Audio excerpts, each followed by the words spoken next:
Então, sejam todos muito bem-vindos mais uma vez.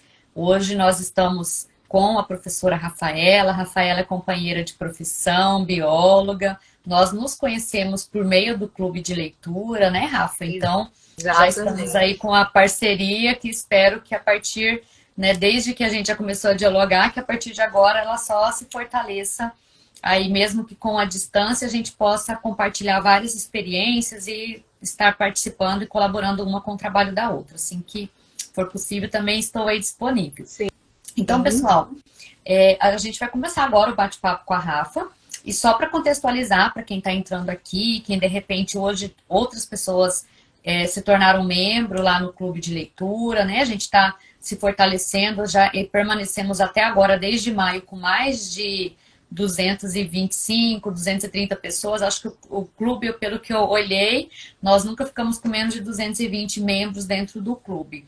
E agora, como uma novidade, Rafa, a gente está trazendo a institucionalização dessa proposta e, consequentemente, estando institucionalizado na instituição, a gente vai conseguir executar algumas ações que possam emitir certificados. Então, a intenção é que no final do semestre, quando nós finalizarmos os 2 livros, aí do clube a gente faça um evento com oficinas, um evento online, né, que a gente possa estar trazendo palestrantes e principalmente relatos de experiências dos membros que estão aqui. Então, hoje é a última live que a gente vai falar sobre o livro da Carolina Cavalcante. Foi um livro aí maravilhoso. Muitos vieram falar, ainda não consegui ler, falaram no privado, mas isso faz parte. Até falei, não desanime, não saia do grupo, porque a gente conhece a nossa rotina, às vezes a gente, só de você ter o contato, folhear o material e olhar, eu gostei desse capítulo aqui, eu não vou ler agora, mas tal dia, quando eu for precisar na minha prática docente, ele tá ali, eu uso. Então, esse contato com o grupo, esse compartilhar, ele é extremamente importante. Eu acho que a partir daí a gente vai se consolidando. E a intenção é que o grupo cresça e realmente a partir de agora fique lá aberto para que a gente possa, enquanto uma comunidade de prática, compartilharmos experiências. E a Rafa hoje vai fazer uma fala para nós, né, Rafa, sobre a questão que vai envolver o autocuidado dentro dessa aprendizagem socioemocional. E quando eu finalizei lá o convite com ela, ela fez a proposta da temática. Eu gostaria que você falasse, Rafa, por que você escolheu esse tema, o que te instigou, e daí pode se apresentar um pouquinho mais também. No final, quero ouvir sobre o seu livro, tudo um pouquinho sobre o trabalho que a Rafa faz. Vamos lá. Bem, falando um pouquinho primeiro por que eu estou aqui, né? Primeiro, eu quero agradecer o convite e dizer que esse clube do livro ele é um desafio delicioso. Por que é desafio? Porque a gente tem 50 milhões de coisas para fazer e nós precisamos ler.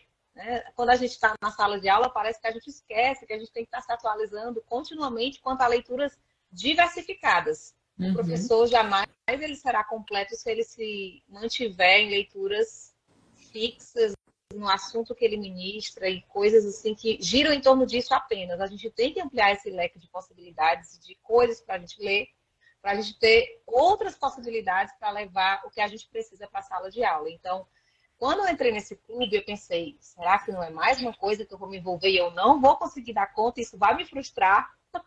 Fiquei com isso na minha cabeça, mas eu disse, não, eu tenho que me disciplinar, isso vai ser uma disciplina porque eu assumi um compromisso coletivo de que eu ia ler esse livro e é uma disciplina maravilhosa de eu me cobrar também.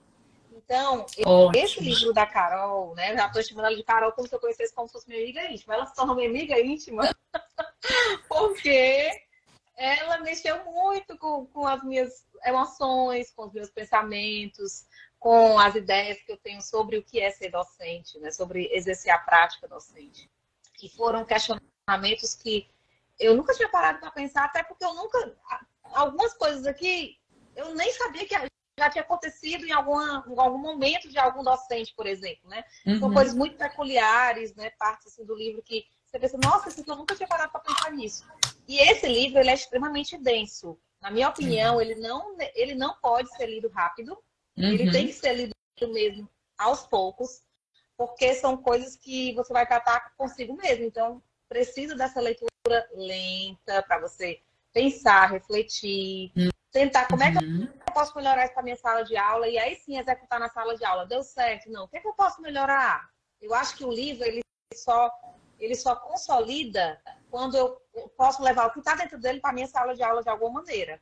Isso. E no caso aí, eu vou mexer com as emoções das pessoas, eu vou mexer com o meu lidar com o meu estudante, né? E eu fico pensando muito nisso. Hoje eu penso demais nisso, muito mais do que eu já pensava antes, mas hoje eu estou mais sensível a isso, entendeu? Estou muito mais sensível a isso, porque a metodologia em si que eu estou executando, eu estou pensando na pessoa que está com que eu estou lidando naquele momento em relação àquela metodologia.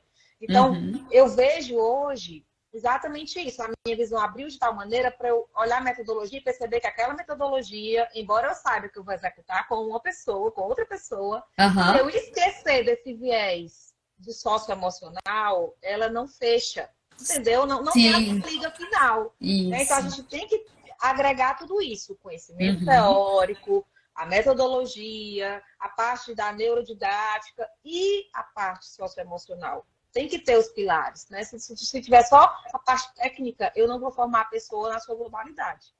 Sim, então, né? Aí a gente se recai sobre aquela questão de replicar uma técnica pela técnica e não pega a essência do socioemocional, de quem está envolvido, por que ele está envolvido, por que para aquele conteúdo eu escolhi aquela estratégia de metodologia ativa, né? Exato. E ela tudo está ligado, na verdade. Tudo tá ligado, né? Se a gente parar para pensar, tá tudo ligado. E falando um pouquinho de mim, né? Quem é a Rafaela? Sou uma pessoa extremamente curiosa. Tá cortando? Não, tá ótimo. Tô ouvindo bem. Sou uma pessoa curiosa por natureza, mas no bom sentido da palavra. Eu gosto muito de aprender. Eu gosto muito, gente, de aprender. Eu sou uma pessoa que não é uma coisa nova, me interessa, eu vou lá e vejo como é que eu posso levar isso para minha sala de aula. Às vezes não é nenhuma coisa ligada à área exatamente assim, tão claramente a área que eu estou ministrando aulas, né? Por exemplo, eu sou da área de microbiologia, né? Em sala de aula eu trabalho com microbiologia. Eu não exerço atualmente pesquisa em microbiologia, porque eu estou mudando de área. Mas, como a minha formação toda acadêmica foi na área de microbiologia, eu sou bióloga com essa formação voltada para a microbiologia, eu ministro com muito gosto, né?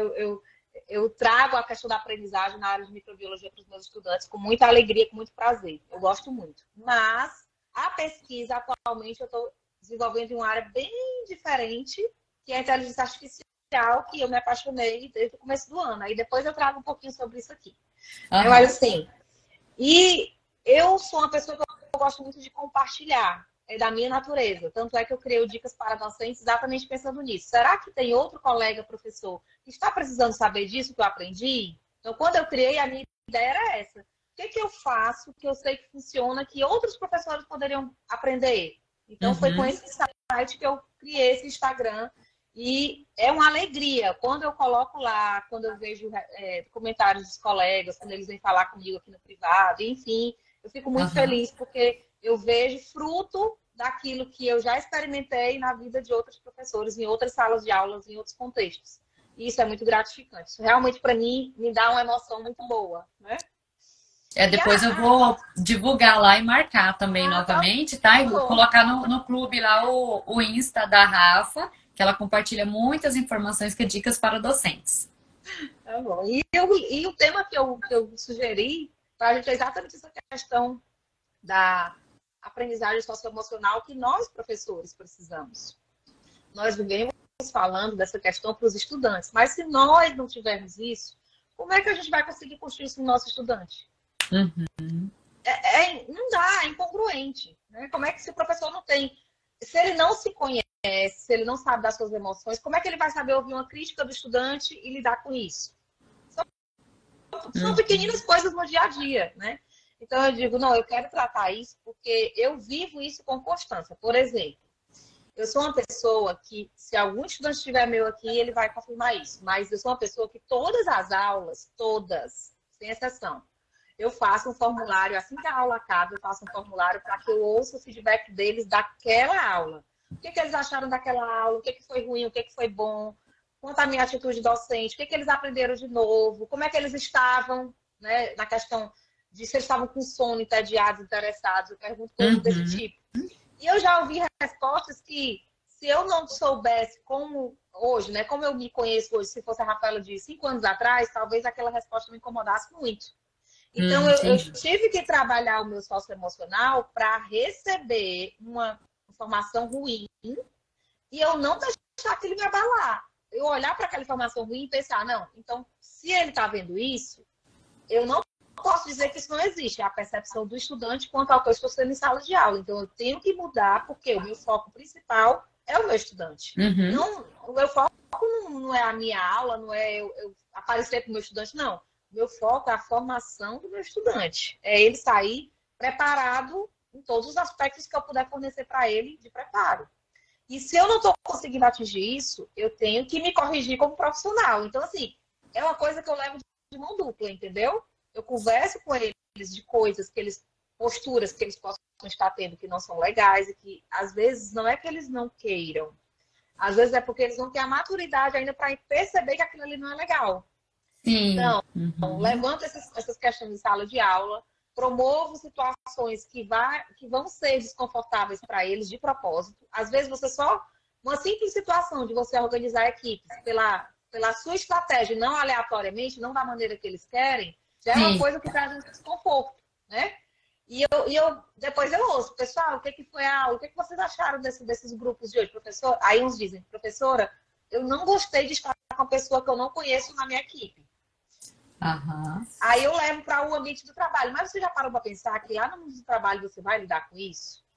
Aí hoje foi uma das, só comentando um pouquinho, Rafa, acrescentando, foi exatamente a nossa discussão hoje de manhã. Trabalhei com o pessoal da enfermagem aqui da universidade. Nós fizemos muitas reflexões. A temática foi sobre grupo. E a proposição, quando eu levei a temática para falar de grupo, foi para trabalhar uma estratégia, né, o Word Café, que é uma metodologia ativa, só que eu usei o conceito e tal, a questão do que é um grupo. Mas emergiram tantas informações necessárias e que partem dessa, né, sua colocação. O quanto nós estamos emocionalmente, né, essa aprendizagem socioemocional nossa, apta para receber a crítica do nosso aluno, e quando a gente articula e constitui grupos de uma forma diferenciada do que eles estão habituados, quando a gente fala assim, forme um grupo, né? Parece que a gente deixa aleatório por conta deles, sempre vai ficar aquele mesmo grupo, e aí fica todo mundo na zona de conforto, porque também não nos deu um mínimo trabalho de refletir o porquê que eu estou colocando essa pessoa com aquela outra pessoa, né? Quando a gente faz esse exercício, a gente tem que ter um olhar diferenciado para o nosso aluno. Porque quando eu coloco propositalmente a pessoa, o aluno A, né, lá com outro aluno, o T, por exemplo, que está lá no cantinho da sala, por que eu fiz aquilo? Porque qual que é o perfil dele? Então, nós, pelo menos, temos que pensar naquele aluno, refletir, olhar para o outro com uma forma diferenciada do que uma questão forme um grupo aleatoriamente. Exato. Então, isso é muito importante, né? E as atividades, depois que eles entendem isso, elas saem de uma riqueza absurda. Por quê? Porque eles estão trabalhando algo muito além do conteúdo de microbiologia. Eles estão trabalhando outras habilidades. Aí eu explico. Você vai ter que ter a habilidade de entender a diferença da opinião. Você vai ter que ter a habilidade de argumentar. Você vai ter que ter a habilidade de aceitar quando o seu argumento não foi bom. Uhum. Eu disse, gente, isso não é fácil. Aí eu trago a minha vida real, né? Digo, vocês acham que depois que a gente termina a graduação, após, que a gente entra no nosso trabalho, são tudo flores, tudo lindo, maravilhoso, tá tudo resolvido? Não! Eu disse, gente, a gente todo dia mata vários leões. Uhum. Vocês acham que é todo mundo que gosta da gente, que acha a gente simpático, que quer conversar, ou que aceita a sua opinião diferente? Não é. Mas aí, se vocês souberem, desde agora, lidar com isso, isso não vai atrapalhar o fazer profissional de vocês. Porque o grande problema que eu vejo é que quando eles se sentem desconfortáveis e eles não sabem lidar com isso, isso reverbera na produção do que eles vão fazer. Uhum. Sai mal feito, que sai, enfim, não sai da maneira que eles poderiam chegar caso eles estivessem nos grupos que eles quisessem participar. Uhum. Então, eu coloco essas situações assim para eles pensarem, né? E eu levo para isso. Teve uma pessoa que disse, professora, a senhora não se sente desconfortável em dizer quando a senhora errou? Já ouvi isso de um estudante.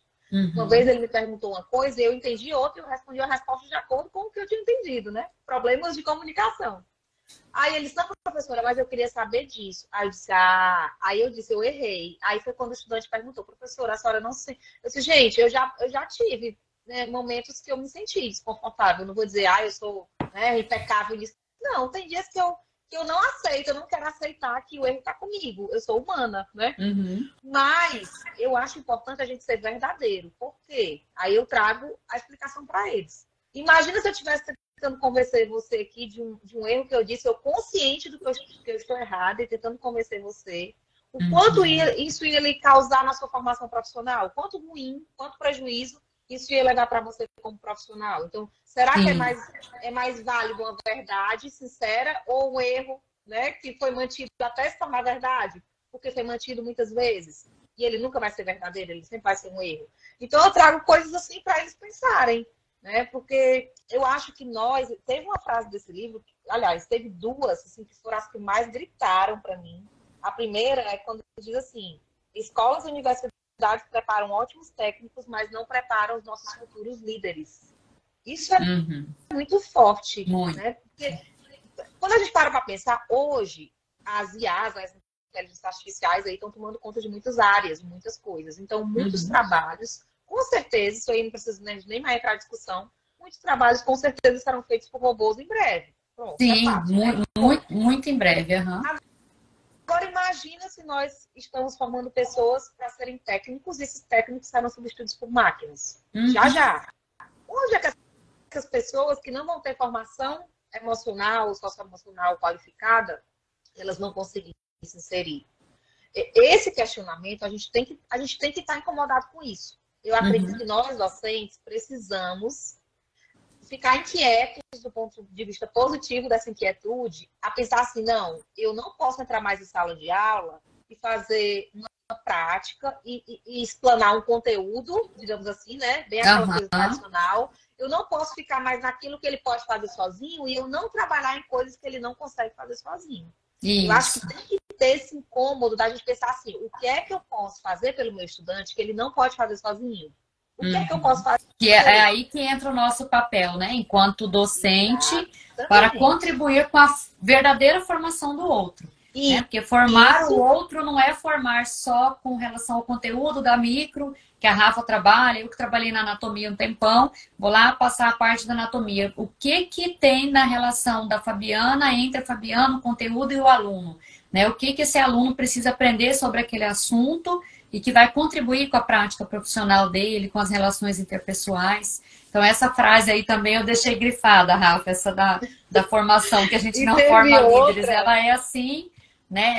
Ela nos coloca, né? O livro a todo momento parece que vai lá dar um chacoalhão. Nossa, é todo.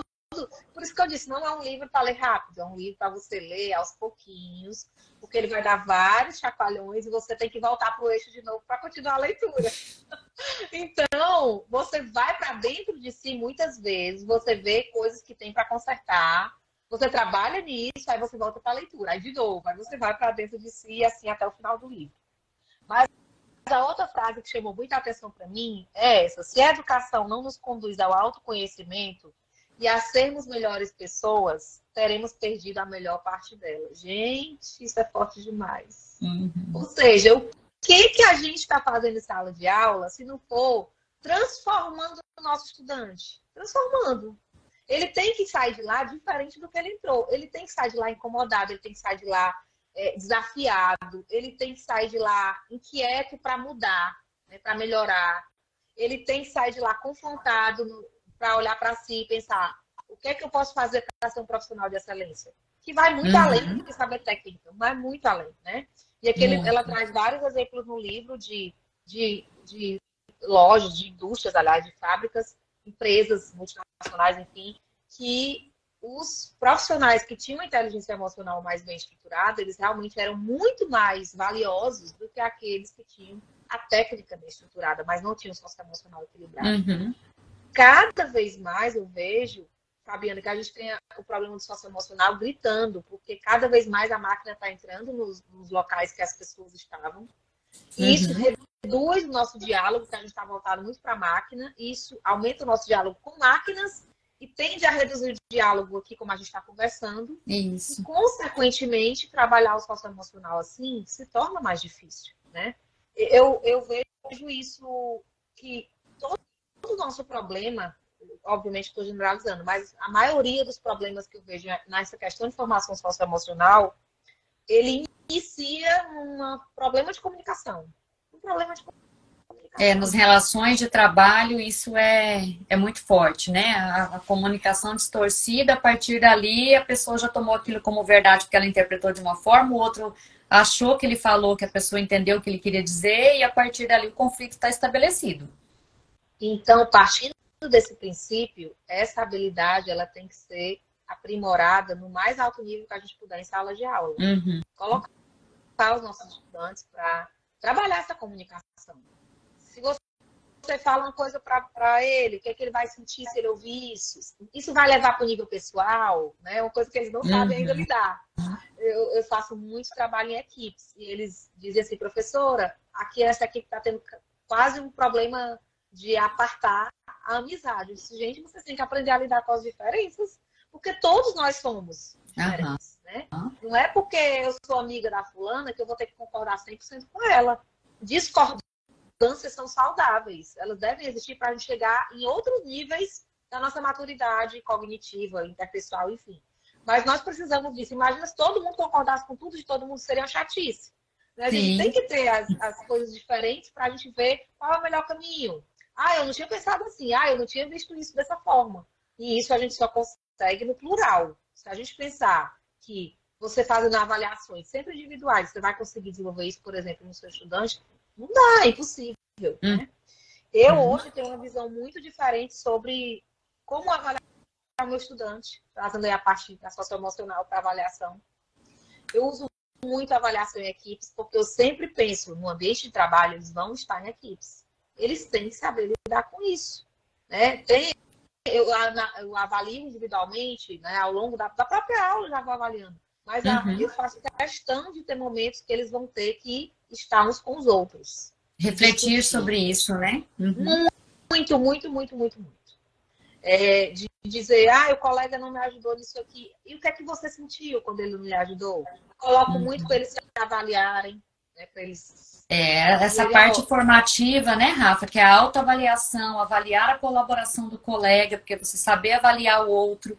E para avaliar o outro, como eu vou falar sobre o outro, né? Como o outro vai receber o que eu estou falando. Então, é um exercício que quando a gente começa com os meninos lá no início da graduação, eu acredito que a tua disciplina também está bem mais no começo da graduação, né? Terceiro período. E depois a gente vê, quando eles estão mais no final do curso, quanto esse exercício desde o início, se todos os professores aplicarem, desenvolverem, o quanto melhora essa relação, essa aceitação. Melhora muito. É muito interessante. Quando eu digo isso para eles, olha, se vocês estão achando ruim o que o colega está dizendo, porque eu boto muito para eles preencherem formulários, aí depois cada um recebe o seu, individualmente. E eu digo, o que vocês estão achando de ruim? Imagina quando vocês ouvirem uma observação de um chefe, de um líder, de um orientador. Eu disse, gente, isso é treinamento. A hora da gente fazer é agora isso aqui. Né? Não é para vocês levarem... ele está dizendo isso porque ele não gosta de mim. Não, não é assim. Você tem que ter maturidade para separar as duas coisas. Se ele disse que você não foi bem nesse tipo de observação, ou de apresentação, ou de defesa da sua ideia, será que ele não está certo? Você já parou para pensar nisso, que ele pode estar certo?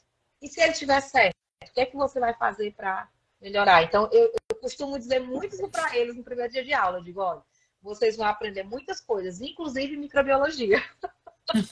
Exatamente, para que eles entendam que eu estou pensando em nível macro, eu não estou pensando só no tema da disciplina, né? Eu estou pensando muito além disso mesmo. É uma coisa que eu não consigo mais ser aquela professora que fica ali, no livro, mas eu não consigo mesmo, não consigo. Que fica ali no livro já ministrei essas aulas aqui e acabou. Não consigo, não consigo mesmo. Como a gente pensa, né, Rafa? Já está pronto, já ministrei semestre passado, minha aula está praticamente pronta, né?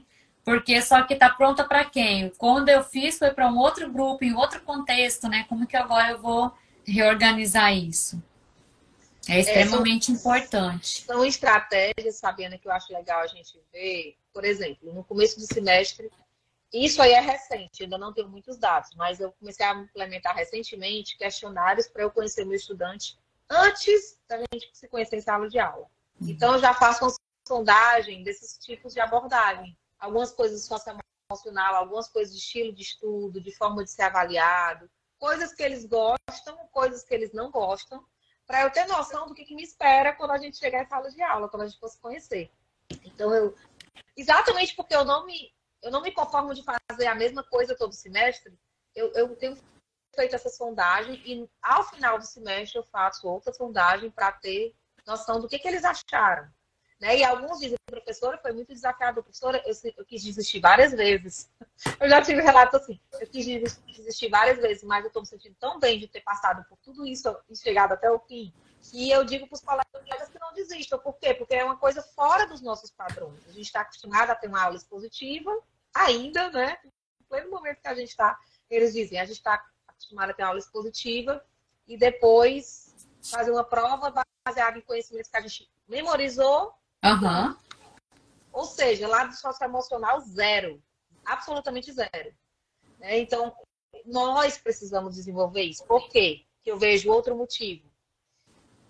O professor que não sabe, e isso eu trago para mim, tá? Porque eu já passei por esse momento. O professor que não sabe ouvir a crítica do estudante e se colocar no lugar dele, eu tenho certeza que ele não está fazendo um bom papel de professor.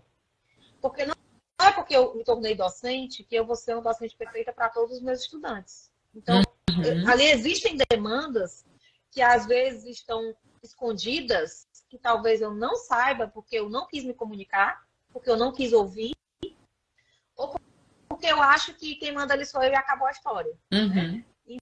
Então, isso vai criar um bloqueio no estudante. Ele pode simplesmente não querer se interessar, ele está ali perdido na sala de aula, está só de corpo presente, mas ele está em outro lugar.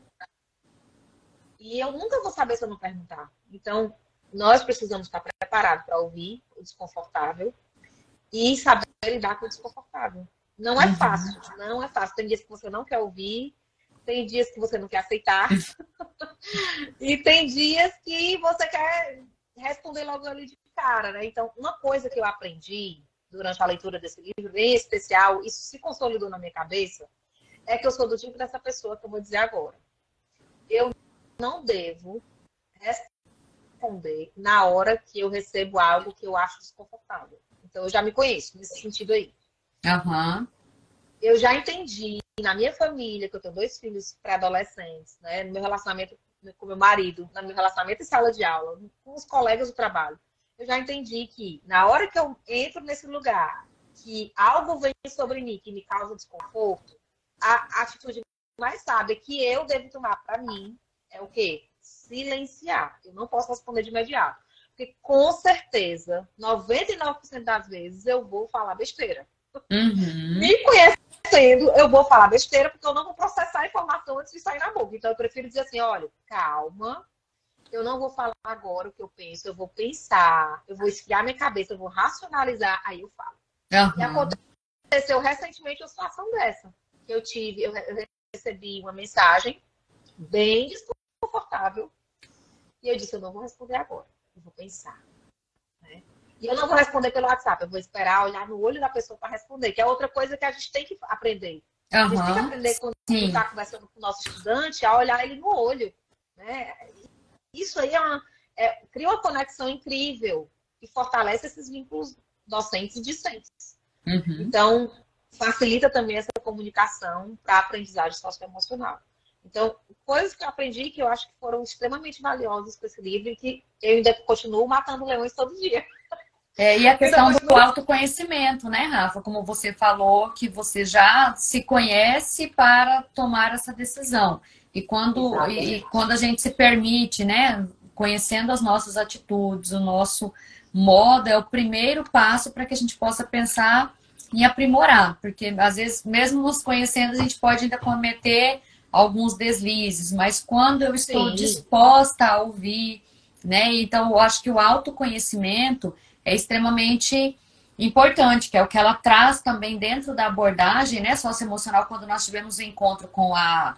Já estou também chamando de Carol, né? Acho que está todo mundo... A Ana Paula estava aqui conosco agora há pouco, não sei se ela ainda está, mas a Ana Paula também já estava de Carol, porque eu acho que a leitura parece que ela está falando conosco, né? Durante toda a trajetória do livro. E lá no dia do nosso encontro com ela mencionou que quando pensou exatamente na escrita foi que primeiro os profissionais, os professores pudessem ler, desenvolver, executar, preencher essas estratégias metodológicas que ela traz aqui para o nosso autoconhecimento e, consequentemente, depois replicar com os nossos alunos. Mas eu acho que é tão profunda a abordagem dela que é difícil, quando a gente começa a ler, você pensa assim, nossa, gostei tanto, já quero levar para o aluno, né? Parece que até do jeito que ela falou, era para você dar um tempo para refletir, para fazer esse processo de autoconhecimento, para depois a gente começar a pensar no outro. Mas é tão interessante a abordagem que a gente fica assim, nossa, eu quero executar isso com tal aluno, isso com tal grupo. É muito pertinente e principalmente didáticas abordagens que ela trouxe conosco, né? Eu acho que além de trazer a reflexão do autoconhecimento, da aprendizagem socioemocional, as estratégias são mais práticas, né? A praticidade, o passo a passo, o modo como ela escreve, permite com que as pessoas que ainda estão iniciando esse processo de autoconhecimento, né? Se permitindo nesse momento, possam seguir os passos de uma forma mais prática, né? Mais rápida, digamos assim, se a gente fosse pensar num processo terapêutico mais complexo, né? Eu acho que ela traz à tona muitas questões. E o que eu vejo é que a gente precisa, no caso especificamente desse livro, nós precisamos ler esse material, nós precisamos fazer uma imersão nele, ele é denso demais. E criar algumas raízes dentro da gente, dos ensinamentos que tem aqui. Para que a gente consolide mesmo, a ponto de, quando a gente colocar esse ensinamento para valer, será que eu aprendi? Vamos executar aqui e ver como é que eu me sinto nessa situação. Então, quando a raiz está bem fincada, a gente consegue sentir o impacto menos violento das situações que nos causam desconforto. Né? Que eu experimentei, eu percebi isso ao longo da leitura desse livro, quando as coisas vão acontecendo na minha vida ali paralela ao livro. Eu digo, olha aqui, eu tô com esse comportamento porque eu sou assim. Pensando, eu sou assim. Tá, mas o que eu posso mudar? E tem coisas em mim que eu ainda resisto. Eu digo, não, isso aqui eu não vou mudar, não. Né? E o meu marido diz, eu digo assim, mas eu vou ser assim agora. Você não vai, porque não é da sua natureza. Ele diz comigo. Mas tem coisas que nós precisamos mudar pensando no instante que nós estamos formando. Porque como é que a gente... trazer até um exemplo aqui para as leituras. Como é que nós queremos estudantes leitores se nós não queremos ler? Parte desse princípio, né? Então, o professor que não gosta de ler, como é que ele quer que o aluno leia? Então, assim, são coisas básicas, gente. Principalmente com a questão socioemocional. Como é que você quer que o seu estudante tenha equilíbrio socioemocional ou desenvolvimento socioemocional se você não tem? Se você não pode ouvir uma crítica do seu estudante, que você já desconta, eles dizem esse termo, desconta a turma inteira, né? Reprova todo mundo. Isso existe ainda hoje, isso é lastimável. Como é que em pleno momento que nós estamos na era da educação, existem professores que reprovam a turma inteira por causa de um comentário que o professor precisava mudar naquela área e ele não aceita. A avaliação fica uma arma, né, na mão do docente. A Eulene colocou ali para nós, Rafa, né, disse assim que nós que somos do bacharelado não temos disciplina sobre docência. E é extremamente importante que as instituições, independente se é da educação básica ou da educação superior, que pensem exatamente na organização desses processos de formação. Porque nós, no início dos semestres, né, dos períodos letivos ou do ano letivo, na educação básica, geralmente isso acontece lá entre janeiro, né, finalzinho de janeiro, começo de fevereiro, a muito conhecida Semana Pedagógica. Então, as discussões acabam sendo sobre que a atribuição de aula, depois o meu planejamento, entrega o teu plano de ensino, teu plano de aula, o teu material, o que você vai trabalhar. Mas as discussões num contexto da aprendizagem socioemocional, de quem é o meu aluno, como eu posso envolver esse aluno não só com conteúdo técnico, mas com apropriá-lo do seu próprio processo de aprendizagem. Isso é extremamente importante. E o docente, quando vai pensar na avaliação, que é uma das etapas finais lá do plano de ensino, parece que fica com a carta na manga, assim, se a turma tiver, né, tem aqueles que realmente vão punir porque ouviram comentários desagradáveis dos colegas, tem aqueles que utiliza a avaliação porque eu aprendi assim, aí isso daqui faz a gente refletir, por que eu não preciso, eu tenho que reproduzir todo o sofrimento que eu passei? Nossa, Exatamente. professor, eu passei um sofrimento.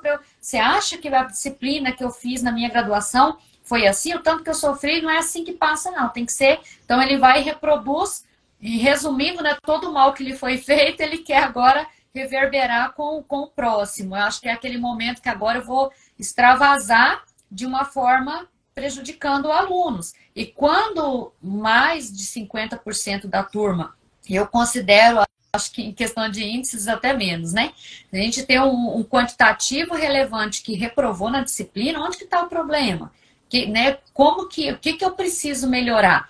Mas aí ainda encontramos, infelizmente, colegas que vão lá né, na sala dos professores, olha, na minha disciplina, só 3 que foram aprovados direto, tanto estão de exame. E isso é motivo de orgulho para alguns professores. Nossa, né? Isso é triste, sinceramente. É triste, mas é muita realidade, né? Na nossa trajetória, que a gente convive. Na verdade, isso para mim não são educadores, eles não são educadores, na verdade. Na minha opinião, eles deseducam as pessoas, né? Sim, a Eulene trouxe só mais um comentário assim, para falar, né? Para a Eulene participando aqui da nossa fala, ela colocou que a questão da interdisciplinaridade seria uma parte desse processo de solução. Então, aí, Eulene, para que a gente possa, né, pensar na condução da interdisciplinaridade, aí precisa também mudanças lá nos projetos pedagógicos, na organização do que eu vou trabalhar com o meu colega.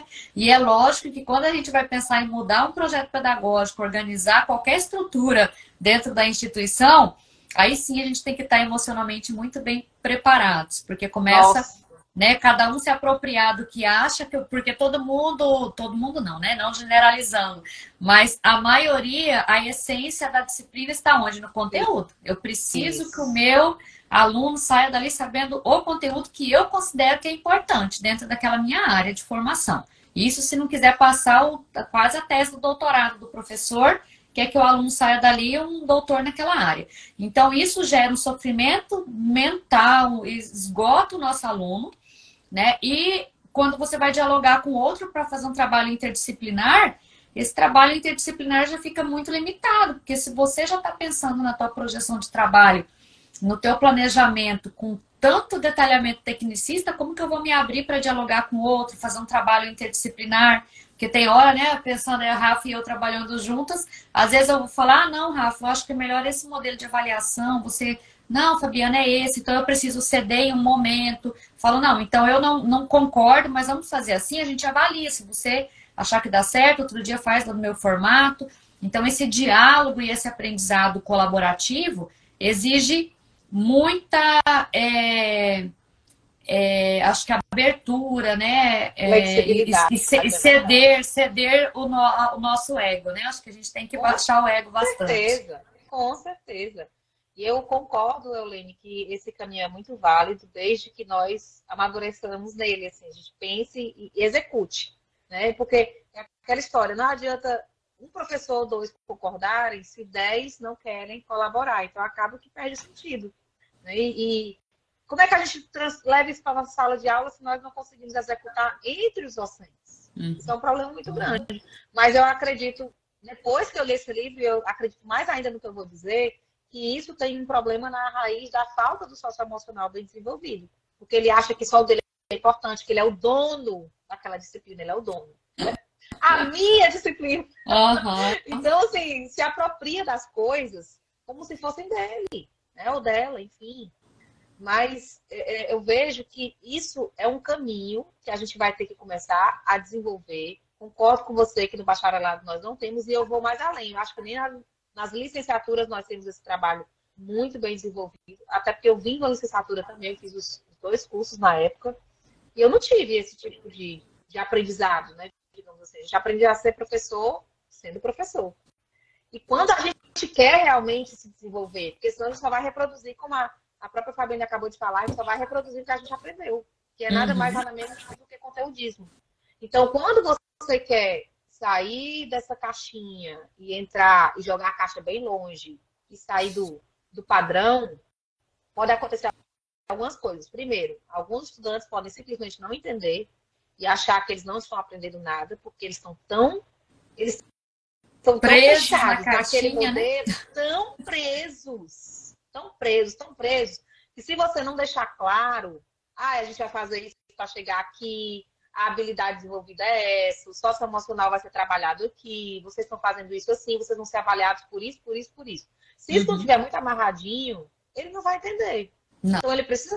E vai criticar, né? No começo, aí vem a crítica dos próprios alunos. Primeira oportunidade é ir na gestão e no superior e já falar que a professora não está dando aula. Né? Quando a gente envolve a participação deles, a professora X não dá aula, não. Até que eles tenham a segurança, né? Eu acho que é uma insegurança, primeiro que dá trabalho para eles também, porque ele participa do processo, né? Não fica lá ouvindo. E em segundo, né, ele precisa trabalhar. E aí ele se vê como estudante, aquele que só tem a obrigação de ir lá sentar, depois estudar sozinho e fazer uma prova. Isso é o estudar, porque ele já traz uma trajetória, né, desde a educação básica nesse modelo. Aí chega lá, tem um professor dentro da graduação que vai resolver fazer alguma coisa diferente. Por quê? Porque vai colocar ele para trabalhar? Não, mas quem tem que dar aula aqui é você. Você está pedindo para eu explicar? Nossa, é exatamente isso. Aí, então a gente sofre a resistência. Fala assim, até complementando o que a Eulene comentou, né? Que às vezes tem professores que não têm interesse, mas tem aqueles que também não têm nem acesso às diferentes formas de avaliação. Então a forma de permitir o acesso é a organização do grupo em oferta de oficinas, de cursos, de estratégias, de estudo, grupo de estudo. Então, esses momentos, eles são enriquecedores. E compartilhar experiências, constituição de uma comunidade de prática. E a partir desse momento, estabelecer os acordos pedagógicos. Acordar primeiro com a tua gestão, porque se você fala, olha, eu vou trabalhar nesse formato, muito provavelmente vai gerar murmurinhos, mas eu tenho um objetivo pedagógico, não está sendo aleatório, não estou aqui pedindo para eles fazerem porque eu não quero dar aula. Ok. Agora vai lá no acordo, como a Rafa falou, compartilhar com o aluno e dizer para ele, vocês podem ficar seguros que ao longo do processo vai parecer que vocês estão muito perdidos, porque é abrir a caixinha de alguém que estava ali dentro daquela presa, naquela grade. Quando vê a luz do sol, fecha o olho porque tá tão forte que não consegue nem escapar dali. É melhor ficar preso, quietinho, que tá quentinho e confortável. E aí tem um sol brilhando lá, com infinitas possibilidades, mas aquilo vai ofuscar a visão dele primeiro. Né? Então a gente sempre pensa assim, eu vou abrir o olho e agora eu não estou enxergando nada, eu estou perdido, eu preciso sair daqui com os olhos fechados. Mas se a gente pega na mão de alguém que precisa sair daquela caixinha, com aquele sol brilhando, você fala, fica calmo, que você vai se acostumar com a claridade, né? Você estava presa aqui, mas agora você vai ver e vem comigo que eu te levo. Então, essa segurança faz com que o aluno conduza o processo, porque quando ele chegar no final, com certeza ele vai gostar. Mas esse trilhar o caminho, se a gente chega só por nós mesmos, né? Eu vou mudar minha aula esse semestre, eu vou trabalhar assim. Aí a gestão lá em cima não está sabendo e o aluno não partilhou do que está sendo feito, vai dar problema. Né? Eles vão pular a gente aqui, eles vão fazer a ponte, né, Rafa? Vai sair de lá e lá na gestão. Aí volta a gestão para cá. Por que fulano falou que vocês estão fazendo assim? Aí vai conturbar todo o teu trabalho. Se for a primeira experiência daquele docente, ele vai falar esse negócio de metodologias ativas, esquece, fui trabalhar, virou só uma confusão. Aí a pessoa fez a abertura, né? Tentou a primeira experiência e foi frustrada, mas ela precisa dessa articulação. Desde lá da gestão, porque se um ou outro ainda for lá reclamar, não, o professor, a gente está sabendo, é uma estratégia, pode confiar que vai dar certo. Então, recebe mais um feedback positivo de alguém lá em cima que diz que esse caminho está bom, que esse caminho dá certo. Então, o aluno consegue vivenciar. Então, é romper barreiras, né, Rafa? Abrir essas caixinhas aí não é fácil, não. Não é fácil, não. Assim, a gente despende muita energia. Você gasta muito dos seus neurônios, você fica pensando muito, porque cada semestre você tem uma realidade diferente em sala de aula. Então, não é uma coisa que você adapta uma vez e agora você vai repetir. Não. Cada semestre você tem um público diferente, uma demanda diferente. Você pode ter alunos mais engajados em um momento e pouco engajados em outro momento. Você pode ter alunos que não comprem a ideia. Você vai ter que ter excelentes argumentos para provar que aquela ideia vai ter um bom resultado. Então, isso é uma coisa contínua. Isso é uma coisa que todos nós enfrentamos quando a gente se dispõe a levar isso para a sala de aula. E vale a pena por quê? Porque a gente vê o desenvolvimento do estudante. Sim. O estudante que entra na sala de aula com a mentalidade dentro da caixinha e sai com a mentalidade fora, ele é outra pessoa. Ele consegue ele consegue autoaprendizagem muito mais rápido, ele consegue saber os limites dele muito mais rápido, ele consegue saber onde é que ele tem que melhorar muito mais rápido, porque ele vai passar a se autoanalisar. Sim. Não é mais aquela passividade de, eu vou esperar o professor. Não. Ele chega com o próximo professor já com coisas para ele. Professor, isso aqui. Aí os professores até se assustam. Por que esse estudante está assim? Ele era tão calminho, né? Então, por quê? Porque ele já entendeu que é muito mais interessante esse outro caminho onde tem a luz, como você falou. Então, eu acredito que nós devemos sempre estar determinados a manter esse caminho, porque realmente ele é mais complicado, ele é mais cansativo, mas o resultado dele é muito melhor, assim, absurdamente melhor. E nos encorajar, quando não der certo, isso pode acontecer também, a gente não se desanimar, dizer, não deu certo agora, pois vamos ver outra estratégia, né? Porque pode acontecer com todo mundo. Inclusive, ontem eu postei até uma coisa lá no meu Instagram, de um erro que eu tive quando eu estava começando a mexer com inteligência artificial, de um erro que eu passei ao fazer uma avaliação ainda muito crua no assunto e fui empolgada, que eu me empolgo quando eu quero uma coisa nova, eu me empolgo, vou lá e acho, às vezes, que já estou com aquele nível de conhecimento adequado para fazer o que eu quero, e nesse momento eu não estava. Só que eu só fui entender isso depois que passou. Durante, eu achava que estava tudo bem. Depois que eu vi, não deu certo. Aí eu tive que olhar para mim mesma e ficar pensando, por que não deu certo, né?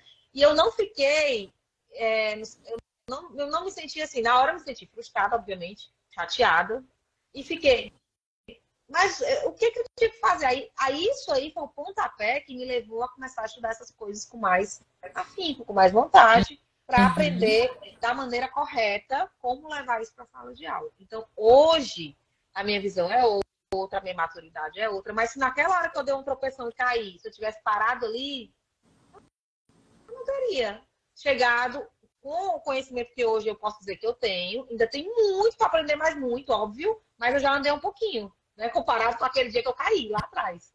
Então, eu acho que é isso que a gente tem que pensar. Como é que eu sou professor hoje em relação ao semestre passado? O que eu melhorei? O que eu piorei? Né? A nossa autoavaliação também, né, Rafa?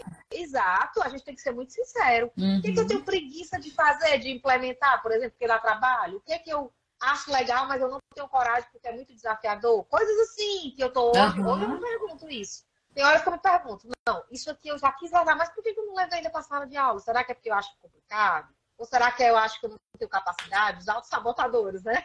Será que eu acho que eu não li suficiente? Ou será que eu acho já que vai dar errado de cara? E isso é um aprendizado diário.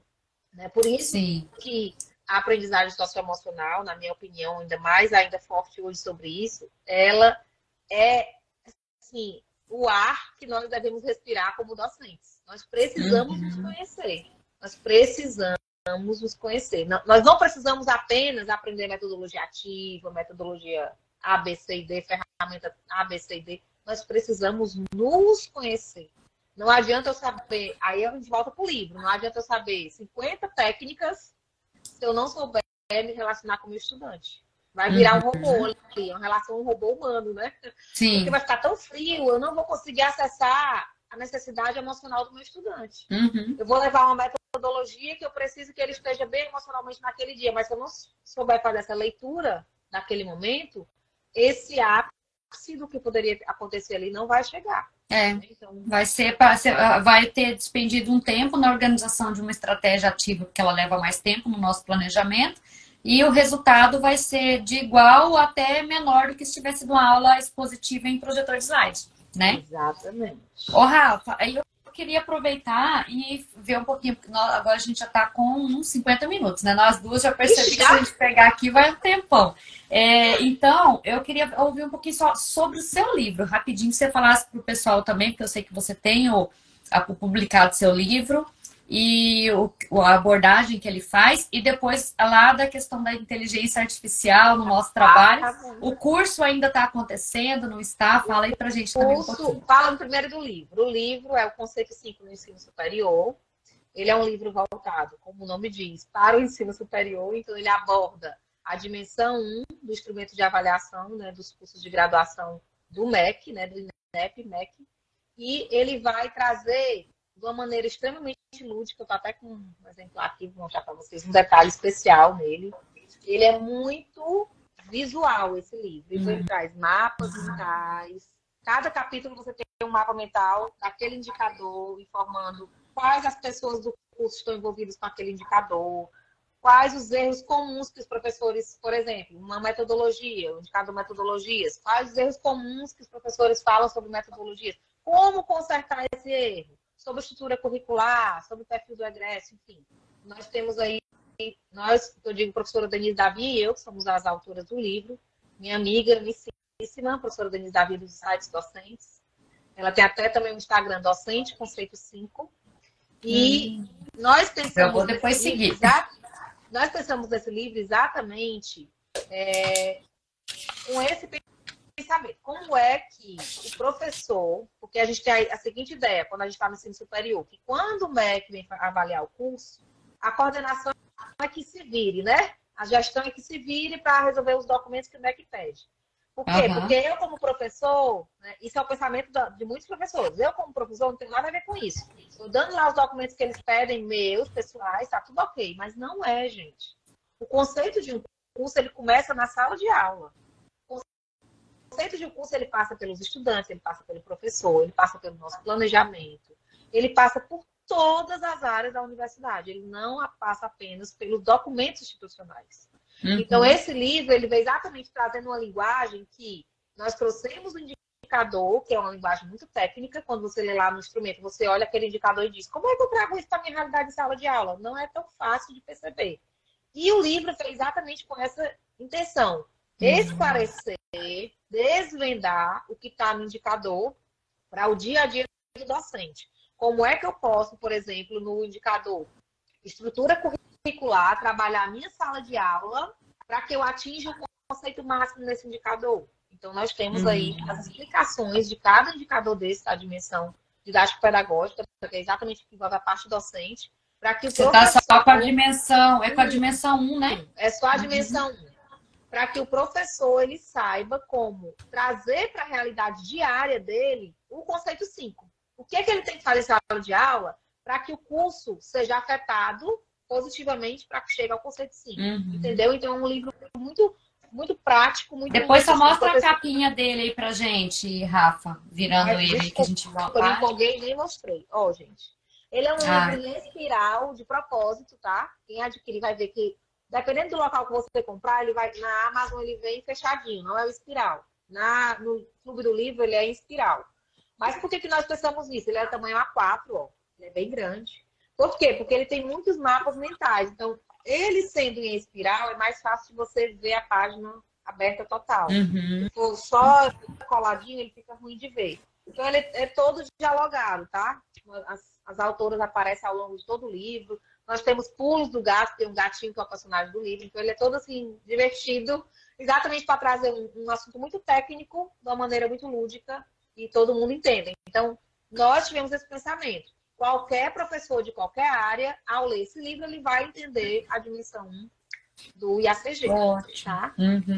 E a inteligência artificial, o que você tem feito, então, aí para a inteligência artificial veio como uma onda maravilhosa, que a gente agora está mergulhado nela.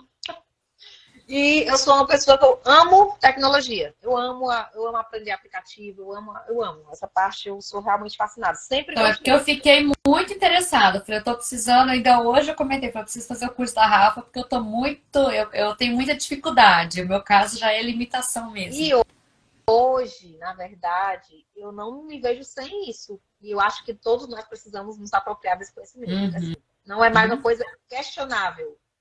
O professor hoje, ele não tem mais a opção de dizer, eu não quero usar IA na minha vida. Não tem. Porque não existe mais esse planeta. O professor que está nesse planeta, ele vai já ficar isolado e assim, ele vai ficar descompassado do mundo. O estudante precisa entender isso, ele precisa aprender sobre isso, ele precisa trabalhar com isso em sala de aula, para que quando ele chegar lá no trabalho dele, na área profissional dele, que está inundada disso já hoje, ele saiba usar o que ele precisa usar. Então, eu acredito, assim, fielmente que nós temos, eu digo até essa palavra, a obrigação de colocar o nosso estudante em contato com isso. O professor que pensa que, eu não quero GPT na minha sala de aula, chat GPT, porque vamos fazer plágio. Esse Uhum. pensamento eu acho minúsculo. Isso é minha opinião pessoal. Por quê? Porque essa ferramenta, ela é de um poder absurdo que, uma vez que você não usa, você está perdendo uma oportunidade inimaginável de melhoria da aprendizagem do seu estudante e sua. Então, assim, é uma coisa que a gente poderia conversar até...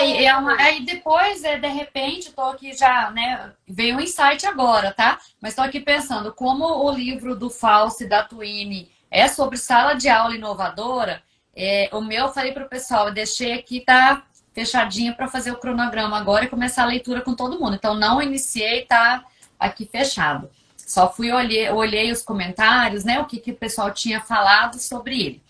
Que tinha um outro aqui já lido, eu falei, eu vou no outro, eu vou nesse. Eu falei, não, vamos nesse daqui primeiro. E eu acho que, de repente, nesse interstício, que eu tô pensando lá no cronograma, a gente deixar a leitura para o começo da semana que vem, porque tem várias pessoas que ainda não adquiriram esse exemplar.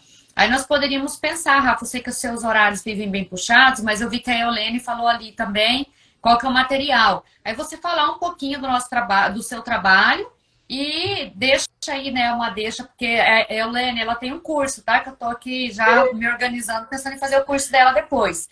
Mas em como aplicar realmente, porque eu também acho que eu tô pelo que a Eulene falou para iniciantes, eu também tô iniciante, eu sei, pelo menos eu tô iniciante enquanto alguém que vai manipular o recurso, que eu não tô sabendo, sabe? Esses dias o meu filho, que eu tenho um filho muito mais velho, né? E aí o meu filho... Eu falo assim, um grandão e um pequenininho. Tô assim aqui em casa. Aí ele já é engenheiro civil, ele já fez curso, né, do chat GTP, já falou para mim. Então ele disse assim, mãe, tal coisa. Daí eu mandei para ele, eu falei assim, não, meu filho, pesquisa para mim. Daí ele mandou, eu falei assim, olha, eu não estou sabendo conversar com esse negócio, não. Porque eu falei para ele, eu fiz uma pergunta, me respondeu uma coisa que não era o que eu queria. Eu falei, como que pergunta, né? Que daí o meu negócio tá tão... Eu falei assim, eu preciso saber como elaborar a pergunta. Então eu acho que a gente, eu já estou citando como exemplo, que eu acho que é o caso de muitos professores, mas eu estou, assim, tecnicamente não sabendo, mas muito interessada e não tenho nenhum preconceito estabelecido. Nossa, eu não quero agora, porque o que eu vi em grupo de professores, quando, né, alguns meses atrás, a coisa ficou mais pública, né, mais divulgada nas mídias, o que eu vi foram muitos professores, o que eles teriam que fazer... Pedir trabalho manuscrito dentro da sala de aula para evitar plágio. Aí eu fiquei pensando, gente, a gente vai voltar na época que o professor me mandava fazer resumo do livro na educação básica, faz resumo do capítulo ali dentro. Eu falei, isso não é aula, e não, é uma coisa que está posta, esquece que você nunca mais vai voltar, não tem como, faz parte. Né? Então, essa questão é a mesma questão de você deixar filho usar a tecnologia, né? Os pequenos. Não tem como você fugir também. Daqui uns dias tudo o uso de ter recursos. A gente tem que saber moderar tudo. Então, eu acho que a aprendizagem socioemocional que o livro trouxe, nada de inteligência artificial vai substituir o olho no olho, o contato, o toque, o diálogo. Então, essa essência humana, ela permanece. O robô não vai conseguir fazer isso por nós. Mas a gente também deixar de lado a utilização desses recursos de uma forma positiva que vai agregar, porque esse menino ele vai ser um profissional, ele vai precisar disso daí lá no trabalho dele. Né? A gente tem aí a revista Você S.A., eu não sei agora qual edição, mas acho que uns 2, 3 meses atrás, falando da quantidade de profissões e a projeção que elas vão deixar de existir. Isso. Então, novas surgirão e a gente tem profissões que deixarão de existir. Então, onde que esses nossos alunos que nós estamos hoje formando, onde que eles vão trabalhar? Em que tipo de profissão que vai surgir agora? O que ele vai precisar de conhecimento nesse cenário de socioemocional, de aprendizagem, mas também de uso de tecnologia, né? Eu acho que tem que estar tudo muito entrelaçado. Você tocou num ponto bem interessante. Você entende que o professor que simplesmente se preocupar com a disciplina dele, aquele professor, né, que é só para ele, e esticar aquele conteúdo lá do cronograma dele, ele já era. Se ele não se apropriar disso tudo para reinventar-se, ele já era. Né? A Oline falou aí que é da questão de começar a usar. Bem, vamos lá. Primeira coisa que eu quero que vocês fiquem só pensando. Nós aprendemos o quê? A vida toda, a responder perguntas. Nós não aprendemos a fazer perguntas.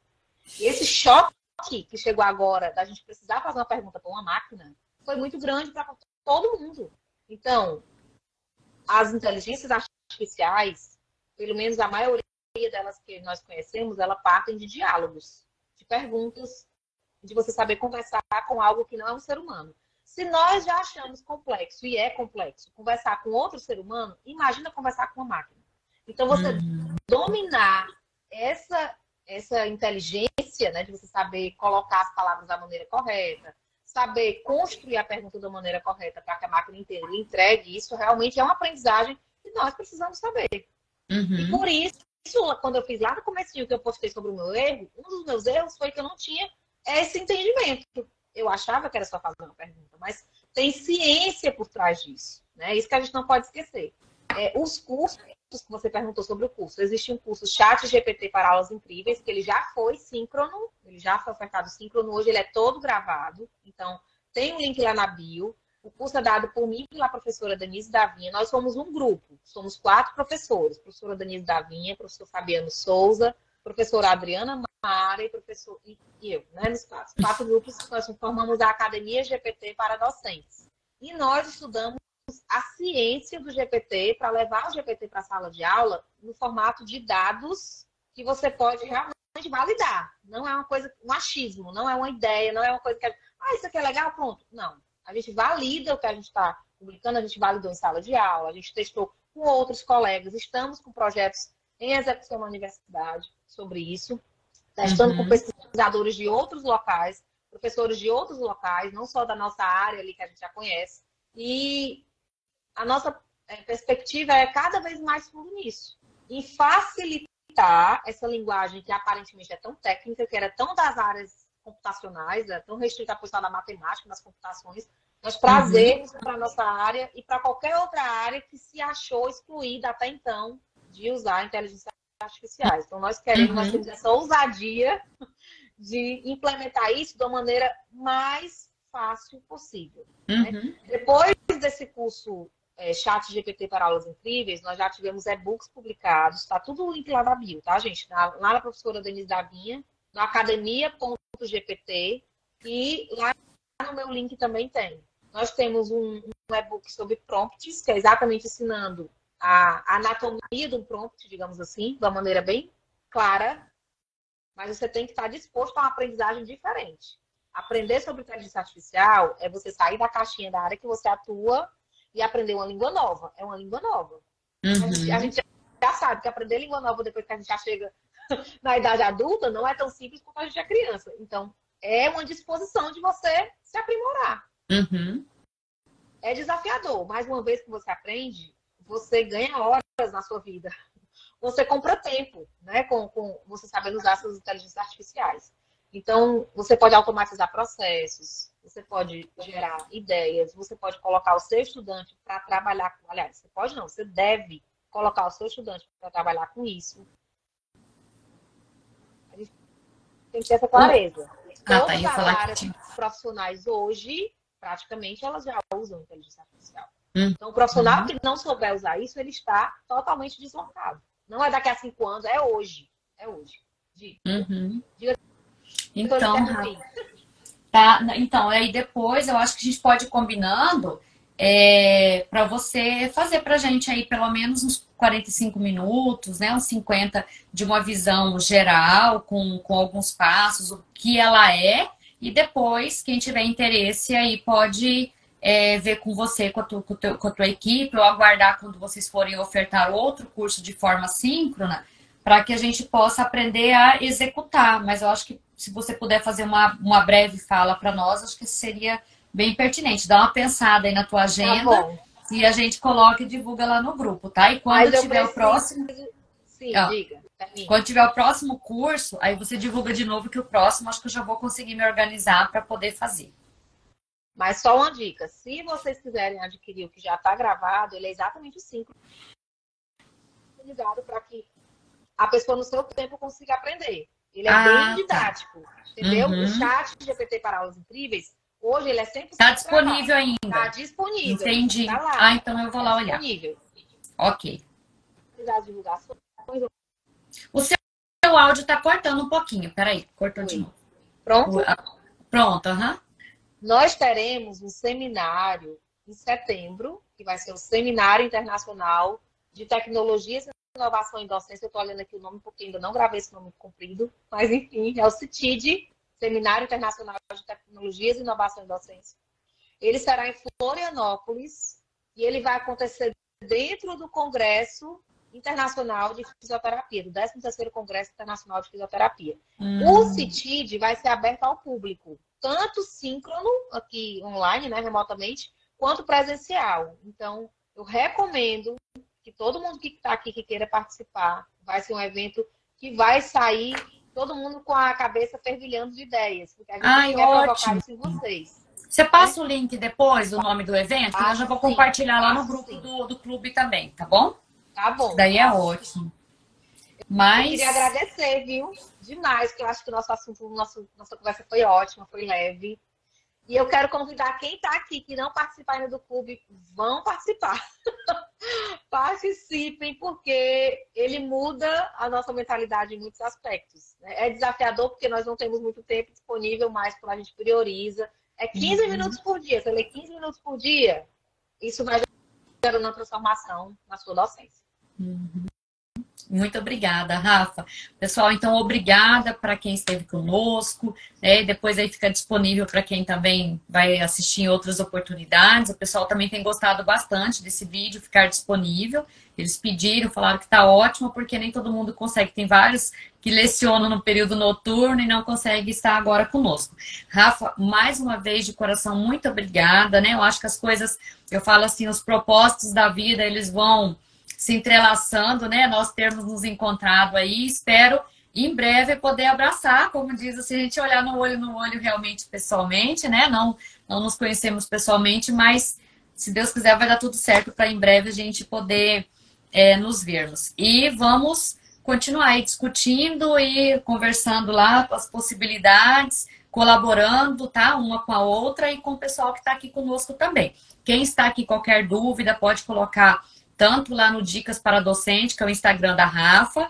Alguma dúvida, ela vai lá no direct e conversa com ela. Alguma coisa relacionada ao clube também pode me procurar. E a gente vai dialogando aí para fortalecer o nosso trabalho. Muito obrigada, boa noite para todos. Obrigada, pessoal. Boa noite. Tchau, tchau.